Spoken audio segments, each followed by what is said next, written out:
You remember your father's watch. The weight of it when he let you try it on? That steady tick when you held it to your ear. Maybe you inherited one. Gold case, leather strap, hands that sweep instead of jump. Win the Crown 20 turns and it runs for 2 days. No battery, no circuit, just gears, springs, and jewels doing what they've done for 3 centuries. In a world where your phone tells perfect time, mechanical watches sell for tens of thousands. Let's explore the process. A mechanical watch starts with a coiled spring called the mainspring, housed in a cylindrical barrel. When you turn the crown, you're winding this spring tighter, storing potential energy. The spring wants to uncoil. That's its nature. But if it released all at once, the watch would spin wildly for seconds, then stop.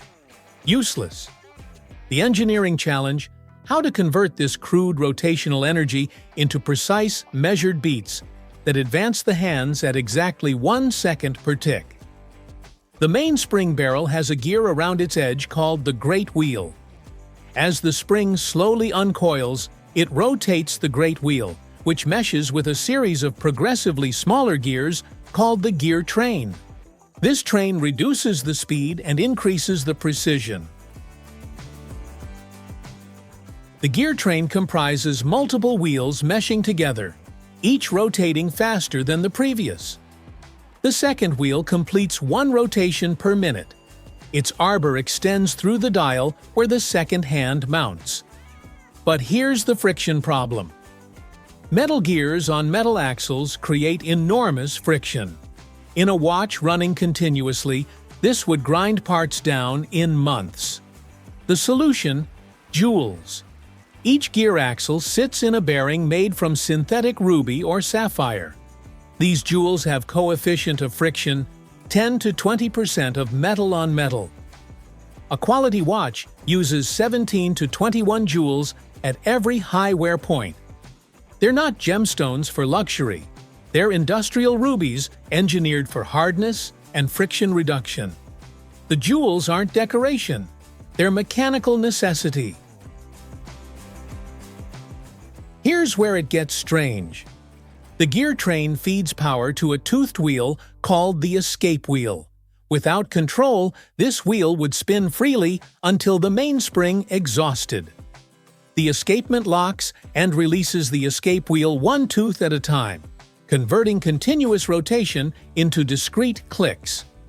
It has 3 components: the escape wheel with 15 specially shaped teeth, a pallet fork with 2 jeweled pallets that catch the teeth, and an impulse pin connecting to the balance wheel. As the escape wheel tries to turn, a pallet catches a tooth and locks it. The balance wheel swings, moving the impulse pin, which unlocks the pallet. The tooth slips past, giving the pallet a push that transfers back to the balance wheel. Then the opposite pallet catches the next tooth. This happens 28,800 times per hour. But here's the kicker. The balance wheel is why your watch keeps time. It's a weighted wheel attached to an ultra-fine spring called the hairspring, sometimes 1/10 millimeter thick. This creates a harmonic oscillator that swings at a precise frequency, like a pendulum. The balance wheel rotates clockwise until the hairspring pulls it back, then counterclockwise until pulled back again. It's a resonant system that resists oscillating at any frequency except its natural rate. The mass of the wheel and elasticity of the spring determine this rate. Modern watches oscillate at 4 Hz, 8 beats per second. That tick-tock sound? That's the escapement pallets catching and releasing the escape wheel teeth as the balance wheel completes each swing. Metal expands when hot, contracts when cold. For a balance wheel, this is catastrophic. Heat makes the wheel larger, slowing oscillation. The watch loses time.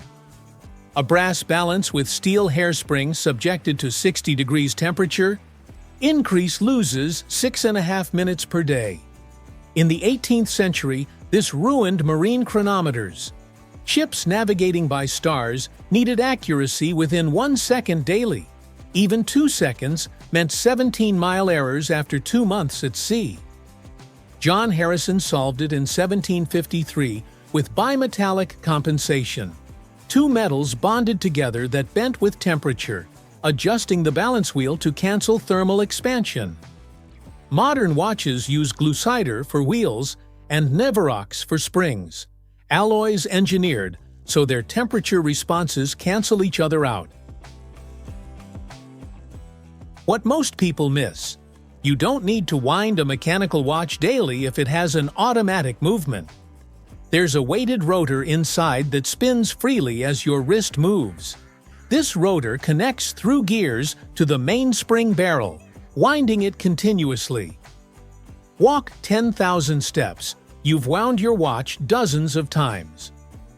The rotor spins both directions, but a ratchet system ensures it only winds one way. Automatic movements were invented by Abraham Louis Perrellet in 1770, but didn't become common until the 1950s. Your daily motion powers a mechanism accurate to seconds per day. No battery, no charging. Just kinetic energy from arm movement converted to regulated timekeeping. A Rolex Submariner uses 130 parts. A Patek Philippe uses over 600, some smaller than rice grains. Each manufactured to micron tolerances, assembled by hand under magnification.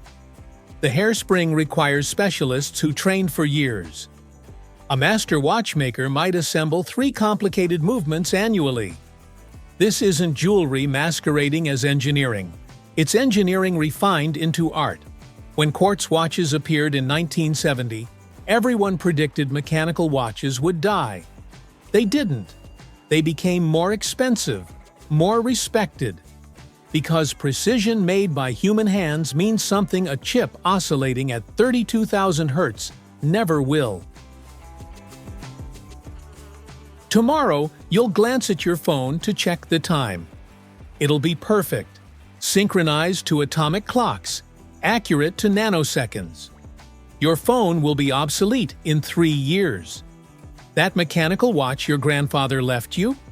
Still ticking, still accurate to seconds per day, still powered by a spring wound by your hand, regulated by a balance wheel, controlled by an escapement that locks and releases 28,000 times each hour.